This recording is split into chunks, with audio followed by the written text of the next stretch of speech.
Ok, então, nós vimos Platão construir a cidade ideal em A República, a cidade perfeita, certo? Mas agora ele faz um movimento decisivo, uma virada de chave. Ele vai nos mostrar o que acontece quando tudo dá errado. O que acontece quando a razão simplesmente perde o comando. E olha, essa é a história de uma descida, uma queda, que é ao mesmo tempo fascinante e bem assustadora, tanto para os governos quanto para a alma humana.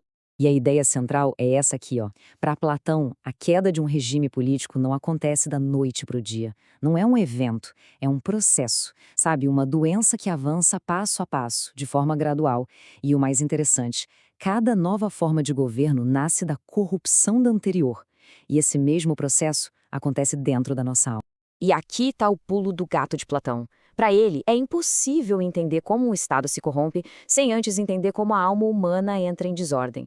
A política, no fundo, é um espelho gigante da psicologia coletiva. A cidade adoece por quê? Porque seus cidadãos adoeceram primeiro. Simples assim.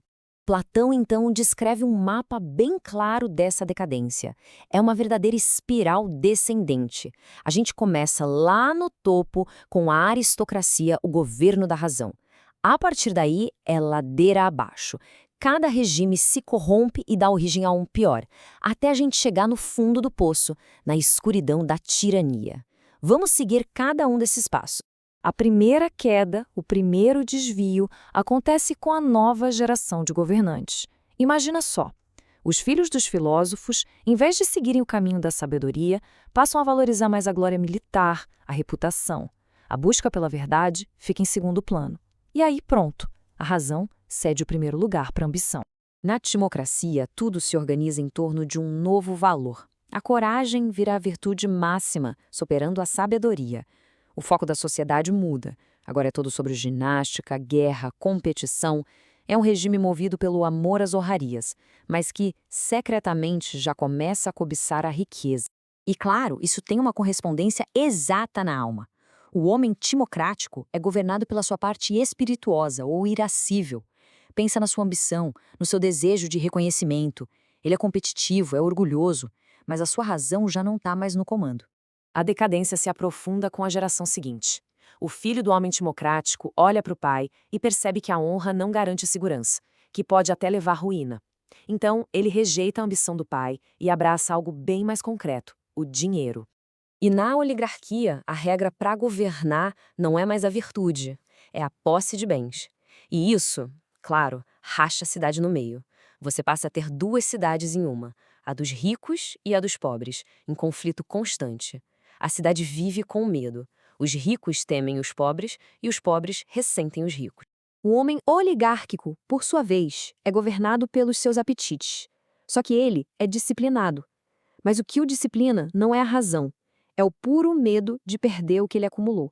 Ele é econômico, é trabalhador sim, mas só para satisfazer a própria ganância. Essa tensão toda entre ricos e pobres na oligarquia, uma hora a corda arrebenta. A maioria empobrecida percebe a fraqueza dos ricos e, eventualmente, se rebela. Eles tomam o poder e estabelecem uma nova ordem, baseada num princípio que parece incrível: a liberdade. Para Platão, a democracia é como um grande mercado de estilos de vida. Um regime que permite a maior variedade de personalidades, sem obrigação de governar ou ser governado. A liberdade é o valor supremo e todos os desejos são considerados iguais e legítimos. Platão a descreve como agradável, anárquica e variada. É uma cidade cheia de vida e cor, é verdade, mas sem um princípio que organize a coisa toda. Falta hierarquia, falta disciplina, é a celebração da liberdade sem limites. E a alma democrática reflete isso perfeitamente. É uma alma onde nenhum desejo é chefe do outro. A pessoa vive, como diz o Platão, dia após dia satisfazendo o desejo que surge. Um dia se dedica à filosofia, no outro à bebida, não à ordem, só a busca pelo prazer do momento. E então, chegamos ao fundo do poço. A liberdade limitada da democracia se transforma em caos. O desprezo por toda autoridade leva à desordem. E nesse momento de anarquia, o povo, desesperado por ordem, clama por um líder forte, um protetor. A resposta de Platão aqui é chocante, é paradoxal. Do excesso de liberdade nasce a mais completa escravidão. A busca desenfreada pela liberdade acaba, no fim, por destruí-la. O processo é um clássico. O futuro tirano se apresenta como campeão do povo contra as elites. Ele pede uma guarda pessoal para sua proteção, e uma vez com o poder militar na mão, ele se volta contra todos. Elimina os corajosos, exila os oponentes e se cerca de bajuladores. E aqui está a grande ironia de Platão. O tirano que parece o homem mais poderoso e livre do mundo é, na verdade, o mais escravo de todos. Ele é escravo dos seus desejos mais baixos e vive numa prisão de medo e paranoia, incapaz de confiar em ninguém. E assim, a análise se completa. A jornada da aristocracia à tirania não é só uma história sobre política, é uma história sobre a alma humana. A desordem externa da cidade é só o reflexo da desordem interna do indivíduo. A comparação entre os dois extremos é devastadora.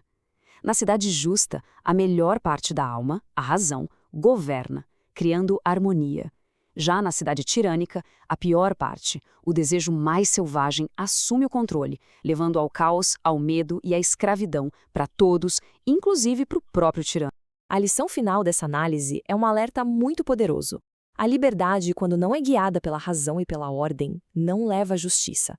Ela abre o caminho para a tirania e para o governo do mais forte, que era exatamente a tese que o Trasímico defendia lá no início da obra, lembra? Depois de nos guiar até o fundo do abismo, Platão nos força a encarar de novo a pergunta que deu início a tudo. Ele descreveu o tirano como o mais miserável dos homens. Mas será que isso é o suficiente para provar que vale a pena ser justo? A resposta final, o argumento que fecha o grande ciclo de A República, será o tema da nossa próxima análise.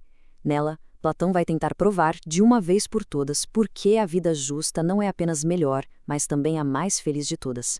A gente se vê lá.